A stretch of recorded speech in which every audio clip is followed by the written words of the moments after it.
Let's talk about the desirability politics, not only in the Proud family, but seen in real life too. Well, I look like you guys. Hey, Z, when you get tired of hanging out with all these little boys, holla at a brother. If you could do that with a twig, imagine what you could do with a mighty oak like Olay. Olay, are you just gonna sit there and let these girls talk trash to us? If it wasn't for Tony, What's up, guys? Welcome back to my channel. Thank you for tuning back in. I'm back with another Proud Family video. And this video is going to be about the makeover episode. And I feel like it says in the title, makeover. This is specifically about Zoe and Olay. Olay being the biggest, most intimidating girl sister. Now, do y'all want to explain to Olay? And within this episode, I'm not going to do a full breakdown. I'm just going to talk about the different parts with Zoe and Olay to talk about the desirability politics that's was seen in the episode, and something that I'm pretty sure most of us can relate to in real life, whether we went through it or whether we witnessed it or observed it, even still today. With desirability politics, there's a lot that goes with that. There's a lot under that umbrella. But to me, it's basically like, one, changing their appearance to make themselves more desirable, right? And it could be doing something for yourself, getting a makeover for yourself, getting a new haircut, wearing makeup, doing this, doing that. But within that realm, the main objective is to be more desirable to other people, to get compliments, to get more play, to get more, admiration, or people looking at you in a different way, like, oh wow, she's cute, or he's I want to, with desirability politics, it could be also one, changing their physical appearance to get more attention than they ever got, because their natural appearance, how they looked before a makeover, wasn't getting them no attention. They were just there, they were being ignored, they were being overlooked. Basically, people were just taking their presence for granted. Look what just sprung out of detention. Specifically, this episode of the Proud Family dealt with Zoe and Olay getting a makeover to be more desirable. But what happens when you get a makeover, when you become more desirable, you don't always get the results that you want. You don't always get the outcome that you want. You might get those compliments. You might get people paying more attention to you. But then in the end, you'd be like, was it worth it? Is this really what I want? Am I the most comfortable looking like this all the time? Because like I said, it's one thing to change your physical appearance to do this for yourself. But when you do it for the gratification of others, or just to be seen as, okay, do y'all like me now? Y'all like the way I look now? It's like, some will realize it's not all it's cracked up to be. Hey guys, this makeover thing isn't working. I want to start this off with Zoe, because the episode starts off with Zoe. And I done did many videos about Zoe, some of them that really do well on this channel. And I know that most of us has talked about Zoe and how she's looked at in the show, especially within the reboot of the Proud Family. She's used as the punching bag of the show, where it's like she's that character that's like the outcast, the white nerdy girl.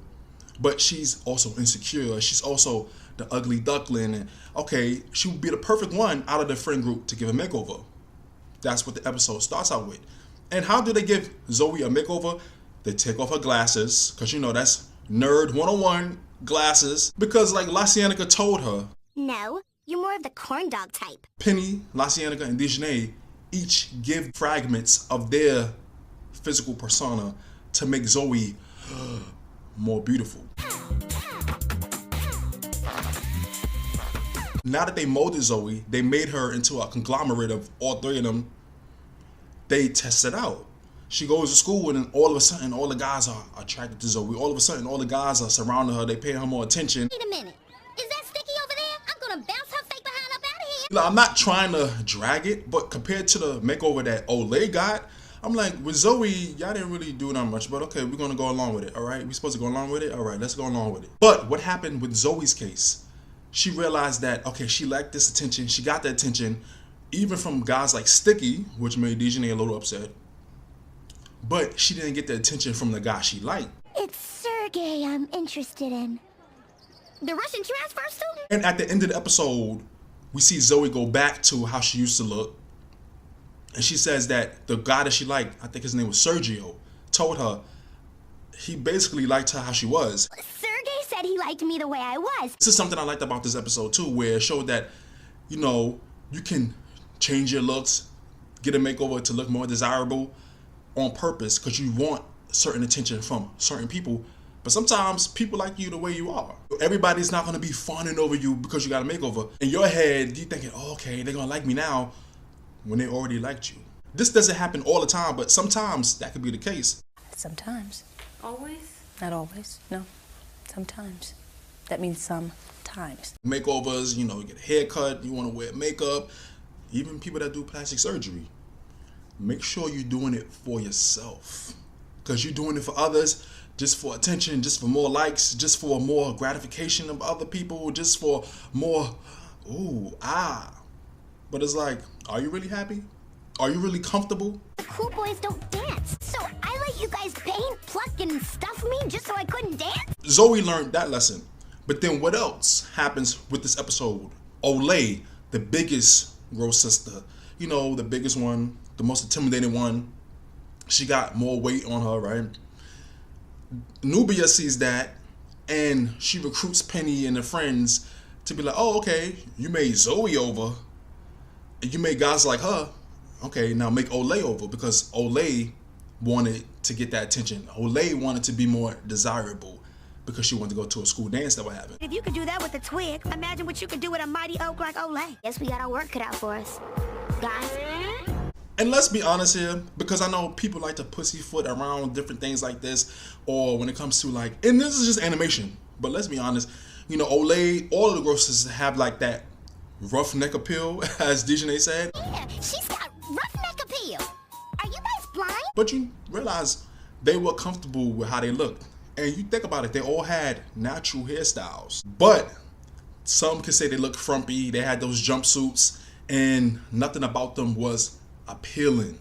You know, their color palette was very dull compared to, you know, a Penny, La Cienega, Desiree, or even a Zoe, who had colors. Everything about them was really monotone, one note, ashy blue. Do I look like I need a makeover?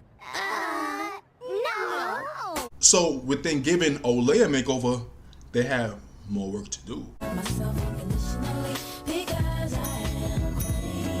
And when I first seen the makeover, I was like, okay. Olay, hey. Can somebody riddle me this, right? Somebody make this make sense. The whole joke with the Gross Sisters is they're blue because they're so ashy and so this and so that. That was the running gag with them.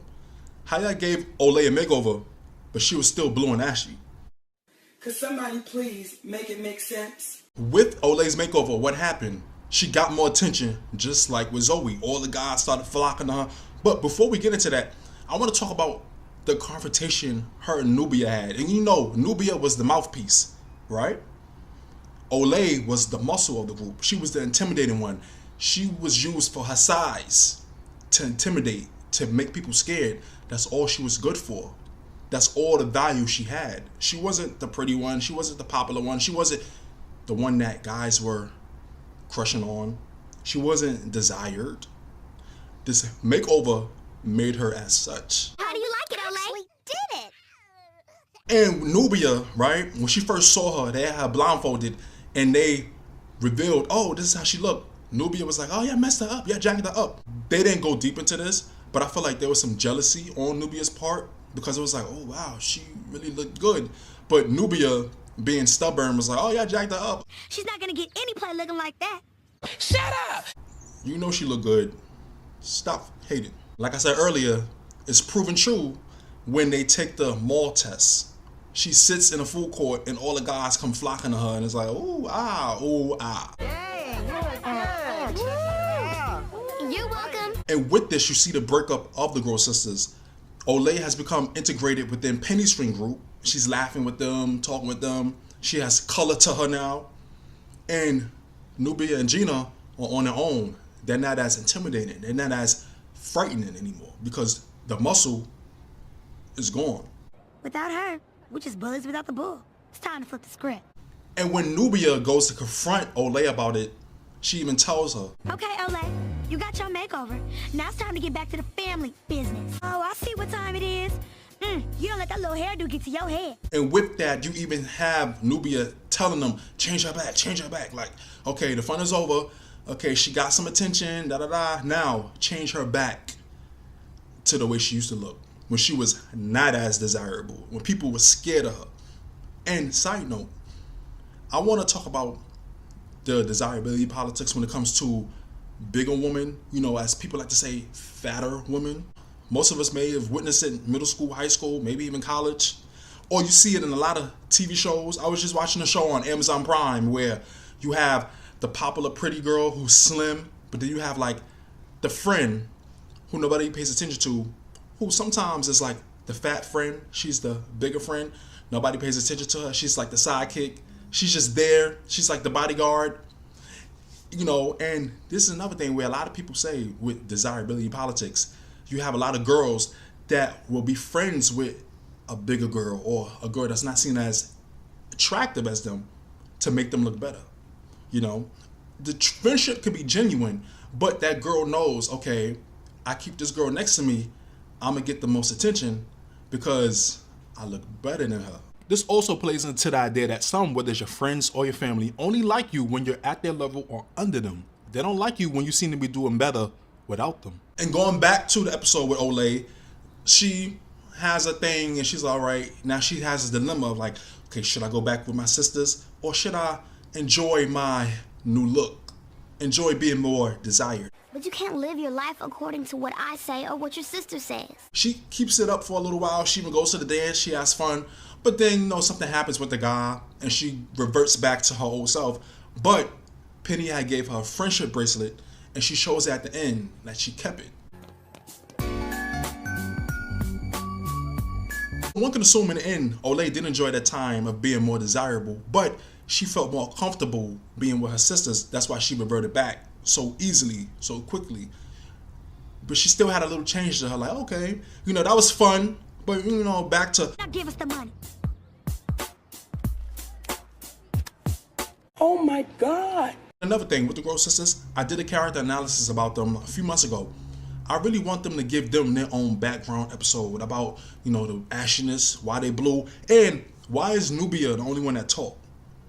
Olay and Gina don't talk for whatever reason. They never really explain that.